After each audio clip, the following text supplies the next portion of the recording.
Le vin, c'est vraiment, ça sort de la terre avant tout.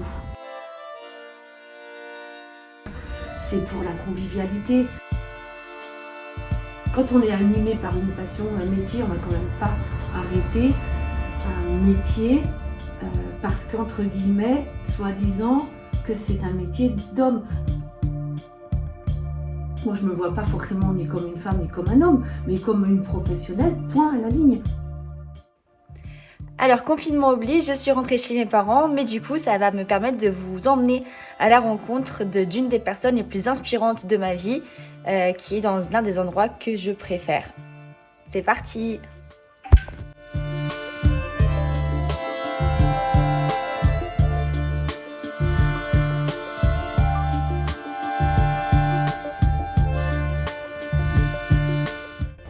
Donc là, on est juste devant la cave de chez ma marraine. Elle, c'est n'est pas au courant que je dois venir la voir et que je vais faire ce reportage, donc ça va être la surprise.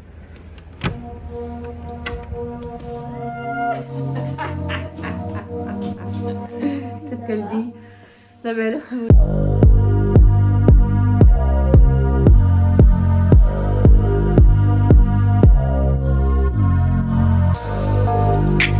L'humour, avec un humour décalé, tu peux aller n'importe où. Moi, je viens depuis toujours ici, enfin depuis que je m'en souvienne en fait, depuis toujours. Bah, tu étais avec tes parents. Ouais, voilà. Et du coup, bah, c'est ici que j'ai développé ma passion pour le vin. Et toi, tu la tiens d'où ta passion? De moi-même. Je suis la chef sommelier de l'équipe de France de la gastronomie et des maîtres de service.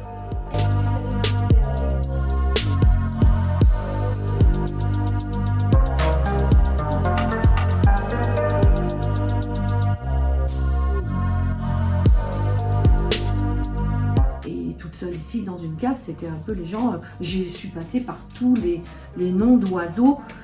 On va dire les noms d'oiseaux impossibles et imaginables. Si c'est une femme qui tient une cave, c'est une alcoolique. Et puis sinon, bah, elle a dû coucher pour arriver là, quoi. Ah ouais. Voilà. Et oui, Original quoi. c'est très original, ouais. Salut Anthony.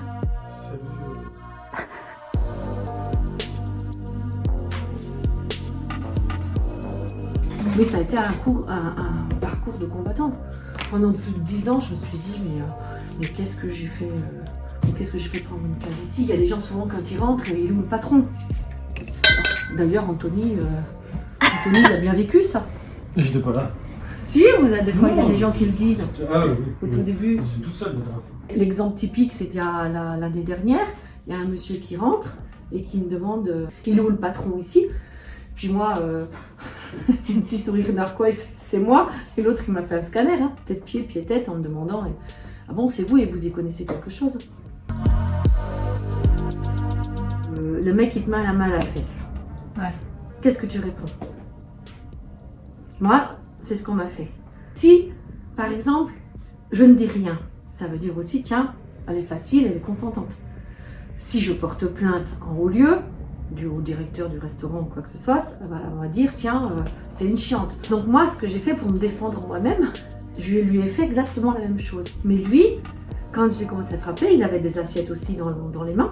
Il a crié, waouh, mais Claudine, qu'est-ce que tu as osé me faire et tout, c'est n'importe quoi et tout ça. J'ai dit, bah, exactement la même chose que tu m'as fait il y a à peu près 1 heure, ça t'a pas trop dérangé, toi? Et tu penses que quand on est une femme dans le milieu de la restauration ou du vin ou Dans le vin, ouais. dans le vin surtout, c'est important d'avoir un fort caractère, sinon je te fais bouffer. Oui. Ouais. Ah ouais. Il faut avoir du répondant. Alors du répondant gentiment aussi, avec beaucoup d'humour, comme ça l'humour ça passe mieux. Il y a des filles qui abandonnent. Elles n'ont pas les épaules ou elles n'ont pas assez de caractère pour pouvoir combattre contre la misogynie. Parce que quelque part, même si c'est pas toujours très méchant, c'est du répétita. Et le répétita, ça fatigue. Du coup, vu que j'arrivais pas à faire des haltères C'est du scotch blanc. avec les cubis, bah on a enlevé le vin des cubis, histoire de que ce soit plus facile.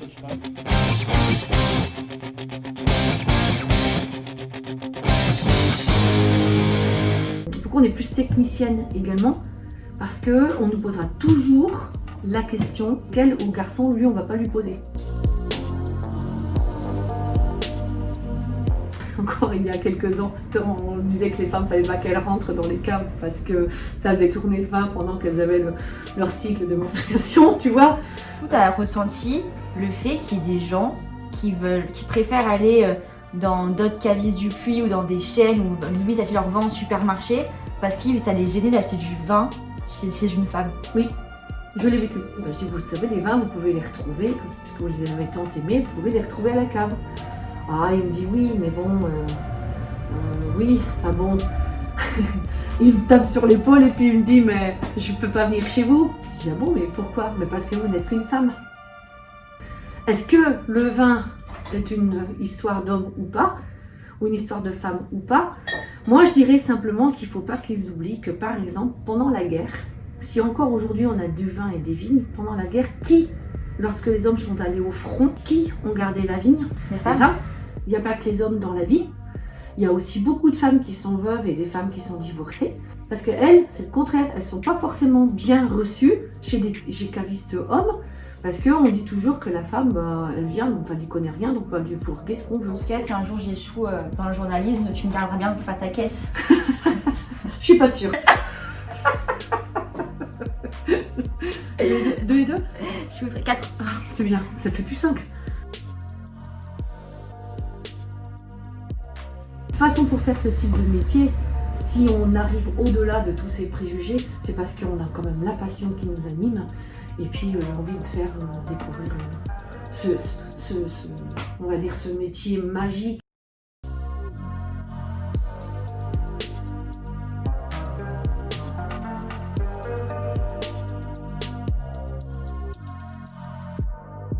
Là, on arrive un peu à mon moment préféré, parce qu'à chaque fois que je viens ici et que je pars, je repars toujours avec une bouteille, jamais les mains vides. Direction la cave à vieillissement des champagnes. Hop, mon préféré. Et c'est bon, on peut rentrer à la maison.